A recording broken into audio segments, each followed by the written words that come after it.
মোহাম্মদপুরের বসিলায় জল তরঙ্গ সুইমিং পুল আমাদের আসলে বাসার পাশেই বলা যায়, কিন্তু অনেক দিন পরে আসলে সুইমিং করতে আসলাম, কারণ এর ব্যাপারে তেমন কেউ ভালো কোনো পজিটিভ রেসপন্স কখনো করেনি। কিন্তু আজকে এসে আসলে হতাশ হলাম। খুবই নোংরা পরিবেশ, পানি হয়তোবা জানি না কবে চেঞ্জ করা হয়েছে, এবং আমরা আসলে নামার পর থেকে সবার গা চুলকাচ্ছে এবং খুবই নোংরা, চারিপাশটাই নোংরা, আপনারা আসলে দেখতে পাবেন। এবং এখানকার স্টাফ যারা আছে তাদের বিহেভিয়ার খুবই খারাপ। আমরা আসলে প্রথমে বিকাশে পেমেন্ট করতে চাচ্ছিলাম, পরে কার্ডে পেমেন্ট করতে চাচ্ছিলাম, আসলে যেহেতু ক্যাশ আমরা নিয়ে আসিনি, পরে বলছে আপনার ক্যাশ না নিয়ে কেন আসছেন, মানে এরকম ধরনের কথাবার্তা। সো এই সময় এসে আসলে অনেক ক্যাশলেস লেনদেন হয়। সো তারা এইটাকে আসলে অনেক বাজেভাবে আমাদের সাথে ট্রিট করলেন।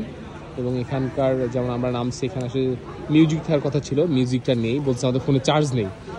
এইটা হচ্ছে তাদের পেশাদারিত্ব। সো মোহাম্মদপুরের এই বসিলায় জল তরঙ্গ সুইমিং পুলে যারা আসবেন, আগে থেকে জেনে বুঝে তারপরে আসবেন।